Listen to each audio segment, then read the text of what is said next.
All right, everybody, we're here with my boy Cello. He just won locals with what deck, sir? P.K. Brave Punk, baby. My own little spice. Let's see the list, man. For sure, brother. We're going to start off with something that's different. We're doing 3 cloak. Originally, you end up doing only like 2 because most of the time you want to end up opening like it's like a torn scale along with another name. But because we also end up playing the Brave engine, we don't want this to really like conflict of having to send anything. And seeing it allows me to add resources, and it also allows me to add like the trap card. So when you end up needing to make certain extensive plays to go into a Dagda, and you already know, scythe lock your opponent. And we have an extender that comes with this like deck, ends up being in boots. It allows me to special summon when I control a Phantom Knight's monster from hand to field. It's like what they say, inherent summon, so it just comes out. Then we end up having 2 torn scales. So typically we end up like setting off of our ragged gloves or off of a rusty. He also, when he is special summoned, or when I end up having a PK that gets banished, he allows himself to special summon from grave to field, and then on field I get to discard a card and send a PK card from deck to grave. Then our extenders, I like to still play as to the boy, because he comes in clutch when you're able to send him off. Let's say you end up like adding one of the Brave cards, and then you end up discarding him, and then he can go ahead and just special summon one of your, that's the PK monsters from hand to field. And then this is another one that allows you to send any PK card from your deck to the graveyard. Typically you want to get an extender, like either a Wings or a Fog Blade. So that's it for our PK, like it's the engine for the monsters. Following now, we end up having the Brave package. We do 2 Enchantress. You already know what they will. It ends up doing, we either use her to get our Rite of Aramesia, or she becomes an extender. Then we end up having the Griffin.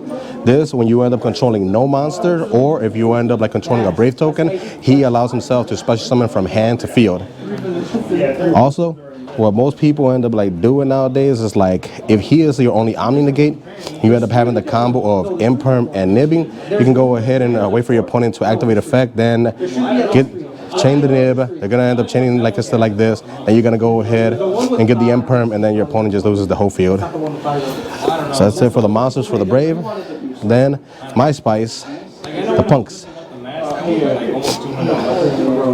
This engine off of Italy, it allows you to just push through us like so much, and ends up getting you an Imperm. This guy allows you to search for any punk monster from a deck to hand by paying 600 life points. Typically you end up adding Foxy Tomb because he allows you to special summon a punk monster from deck to field by sending himself and another card from your hand or from your field to grave. And you end up going for the Madam. So right away we end up having that 3 axes, like us the play to make us a Cherubini. So essentially it's always like Cherubini Turbo. Then we end up having our extenders, Psychic Tracker, Psychic when you have them in hand, and also Wheelader. They end up special summoning themselves when you end up controlling a level 3 monster from your hand to the field in defense mode. Also, since they're Psychic, they're E-Tele targets. Then the bricks, we always end up seeing one of them, but they end up making one of the most impactful, like it's the extra deck monsters that we end up having in DPE. Like most of the time you don't want to end up like drawing like it's of these, but even then if you end up like having them, you just got to learn how to play through. The deck ends up having so many extenders that you can go ahead and end up just power playing just through everything. Then this card needs to go.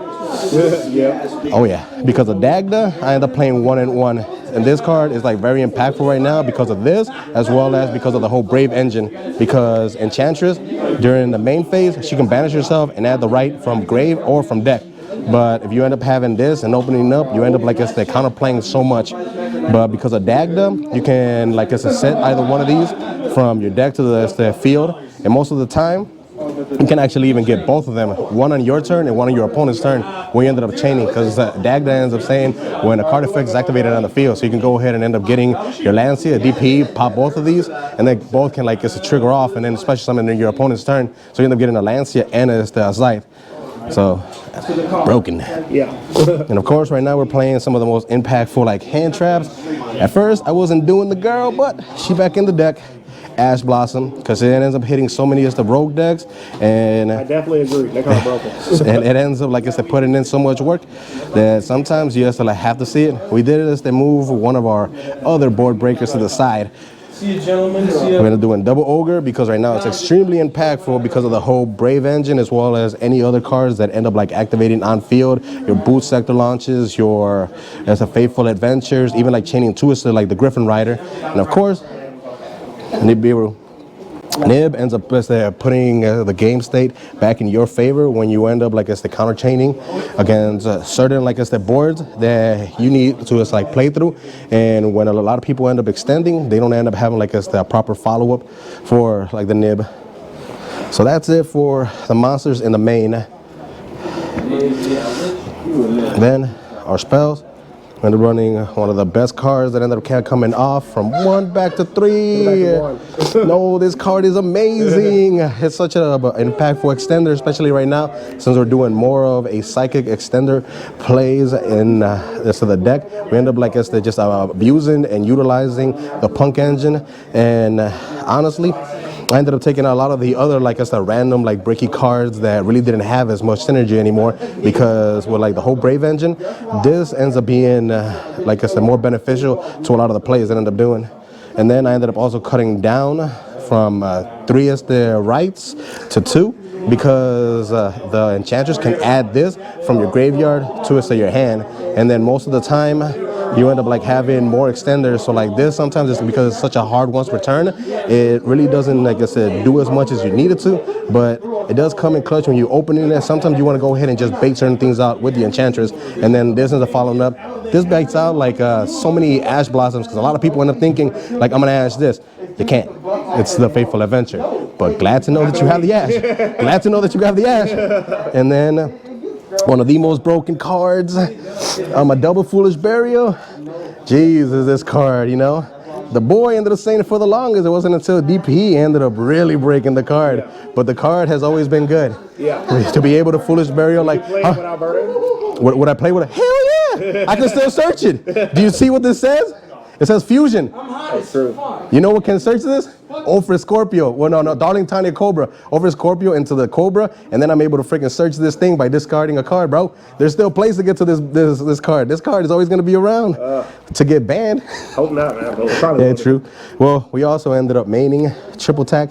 The whole name of the game is, if I go first, this is in hand, you hand trap me, I'm gonna take a hand trap away from you, and I'm gonna proceed with my Dougie, bro. Yeah. I'm gonna do my dance. Believe you me. And then our one-ups, our Searcher, our Rhoda, Faithful Adventure, Foolish Burial, Called By, and the out to Mystic Mind or any floodgate that you want, as long as you end up having your token, the Draco back. This card deserves a higher rarity, honestly, because it outs so many things and ends up clearing like threats like, let's say, hopefully. I'm hoping so, but that's it. That's it for the spells. Also in the main, we have 48 cards, and then we end up having our PKs. This is one of your extenders. Are you able to search to either like make a Dagda, or when you're able to make an access code, make a Link Spider, turn it into one of your additional monsters, because access code requires you to end up having an effect monster. So this ends up coming clutch, and not only that, but in certain plays, in certain situations where you're able to search this, you can go ahead and end up triggering off the whole Dagda combo into the Anaconda, and then just from there, this card ends up like having so many uses. It's, yeah, gotta play it. This is an extender, as well as even if you draw it and want to use it, it still ends up adding protection, because the first time that a card will be destroyed by battle or card effect, it is not, as well as it increases the attack by 500. But the thing is that we typically end up utilizing this for your extender plays. Banish, Special Summon, PK, continue from there. And then originally we were doing 3, but we went down to 2, because 1 is just to go ahead and end up weighing off like an effect monster and then potentially saving you. Another use that ended up doing that the boy didn't know was me chaining to hit a Droplet and then chaining the DPE to this, because that way you're able to move around Droplet or Dark Ruler No More. Yeah, I ain't know that. Oh, that caught me off guard. Yeah, so this ends up having that kind of utility where it gives you a chance to chain to a droplet. Yep. And then a spicy one, the searchable imperm because of the punks.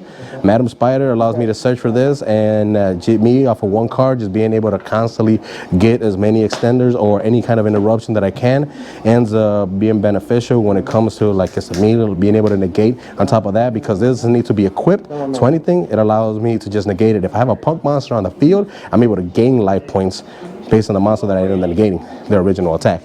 So that's it for us. So the main 48, and we end up having the extra Cherubini, Dagda, Rusty, Dark. This card is so good. It comes in snatching DPE, snatching as the Berserks, snatching as the Pepega Rulers, snatching extenders. I'm able to just as they continue from certain like I said plays, but for the most part, if I am playing against a deck that does run the DPE, like it's not your DPE, it's our DPE. Yeah. So then also the boy that allows you to shuffle back cards, get rid of problematic like it's the floodgates or anything if I'm going for game, and his main use, make access code Beefy.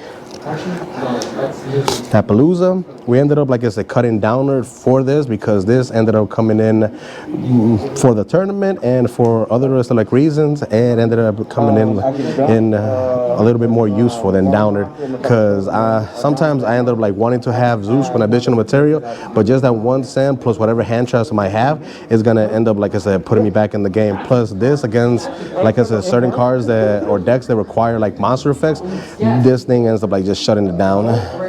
Access code when I go for game, the bane of Chris's existence, because this card is unfortunately it's one of the culprits that's gonna get Fusion Destiny banned, because this thing alone ends up like sending so much, and it ends up like just putting you in the game. Not only that, but if it does survive, it's a link too. But this thing, honestly, its whole purpose is like the Rick and Morty, the butter bot. Yeah, it's to make DP. You make DP.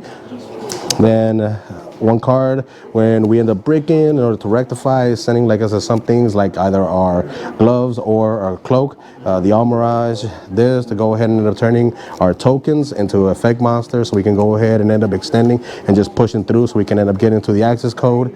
So that's it, and wraps up for our links. And for our Igzies, and the running Rhapsody and Berserk.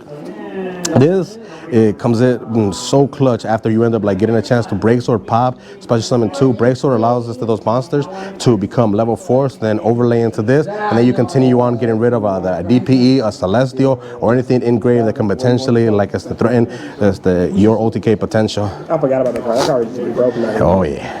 Then we end up having Levier to get us the back our banished stuff, so we can go ahead and have our extenders and end up getting back like us some of our like crucial like monsters. Like let's say we could get back an Enchantress, we could get back a cloak, get back a Ragged Gloves, but for the most part, I ended up utilizing him one time just so I can go ahead and end up getting around a monster, just so I can attack and end up making a Zeus. Breaksword, and then of course Zeus. Breaksword has so much utility. The fact that Rusty can pop it, it brings back as the 2 monsters, and then you can go ahead either make it into this, or typically if you're going first, Anaconda. Always make Anaconda, and then having him engrave plus let's say a Fog Blade or anything that can special summon him, you end up getting an additional pop while also having the OG super is nice, but like the DPE. This card literally ended up winning me as to like the final match of this tournament. This card, the fact that I was able to bait out, I ended up baiting out a Solemn Judgment. My opponent ended up like getting rid of this. He was on a 4,000, and then I ended up having a Fusion Destiny. So that Fusion Destiny just hard drawn and not even needing to make the Anaconda, just solidified the game. Honestly, this card, ooh. Broken. You want to show the side deck or not? Yeah. No, we're gonna go ahead and say that for next time. All right. Well, I appreciate the profile. No problem, brother.